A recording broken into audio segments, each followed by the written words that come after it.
Hello everyone, we are going to discuss the memory area, which is the main important part of architecture of TMS320C5X DSP processor.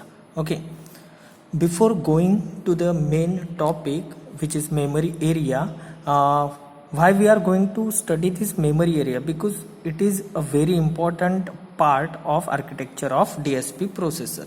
In that memory area, we have program memory as well as data memory. Okay, in CPU, CPU consists of data processing registers, processing unit, and ALU. Okay, and the speed rate of execution of cycles, one cycle of peripherals is 20 to 50 nanoseconds. Okay, before going to memory area, some important features of architecture of DSP processors are first important feature of architecture of DSP processor is it is the 5th generation DSP processor from Texas Instrument. Okay, it is the 5th generation DSP processor from Texas Instrument. Second is it is a 16-bit fixed point processor. That means it consists of 16-bit CPU. Third is advanced Harvard architecture is used in this DSP processor. Advanced Harvard architecture is used. Earlier Born-Neumann architecture were used where the instructions and program memory are combined together. Okay, Harvard both are separated, that is separate data memory and separate program memory is available in this Harvard architecture. Fourth important point is rate of processing of processor, which is 50 million instructions per second, the rate of processing of processor. Okay, in that memory area consists of program memory and data memory. In CPU consists of data processing registers, then processing unit and arithmetic logical unit.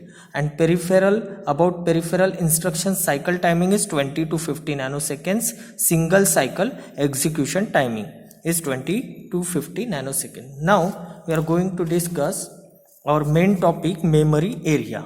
Okay,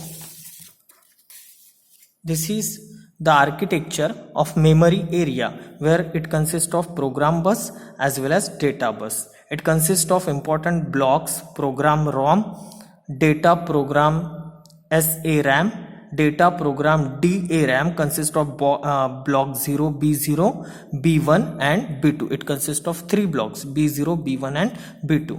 Okay, data and program DRAM, data DRAM and data DRAM. Which consist of 32 bits of storage capacity only. Okay, program ROM, start from program ROM.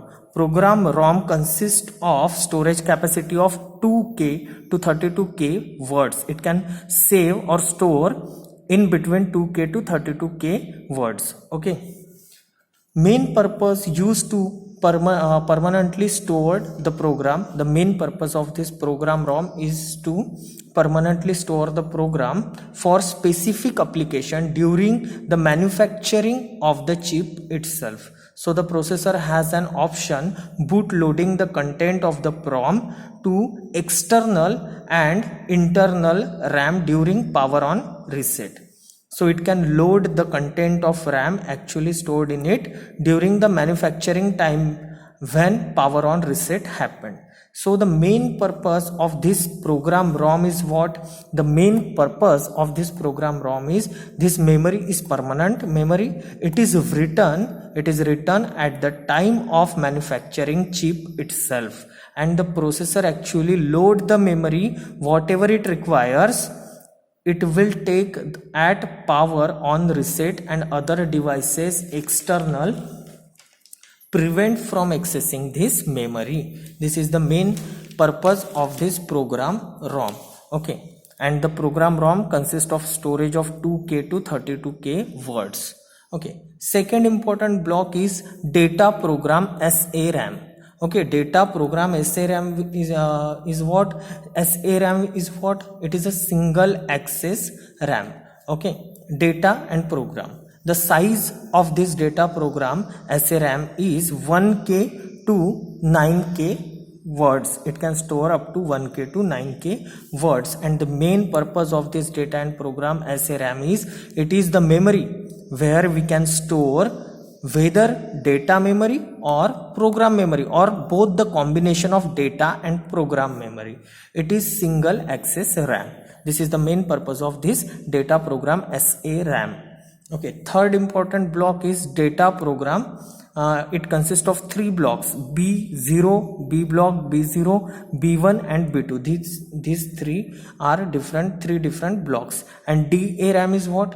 It is a dual access RAM. So B0 start from B0.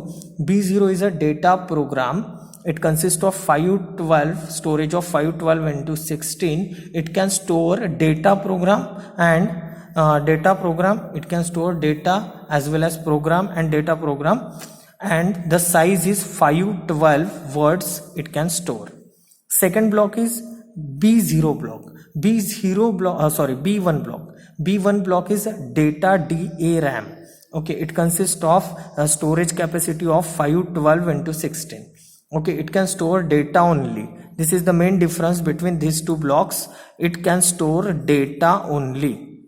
Okay, data only, and the size is, it can store 512 words it can store. Okay, B2 blocks is, this is also data DARAM. So data DARAM, only data can store here, but the difference is in storage capacity. It consists of only 32 words can store here. Okay, this is the description of this whole architecture, whole blocks. Okay, the total size, now the total size of DARAM is what? Total size of DARAM is addition of first, second, and this third block is 1056 word it can stored in DARAM. Total 1056 words can stored in DARAM. Okay, this is the data bus, this is the program bus, and this is the data and address for accessing. Next is what? External external interfacing. How many external storage capacity we can improve from this processor? It is 64K into 16-bit external we can access, that is program memory, 64K into 16-bit external data memory, and 64K into 16-bit external input-output address space. This is the overall discussion of this memory area of architecture DSP processor. Okay, thank you everyone. Thank you for listening this video. Thank you.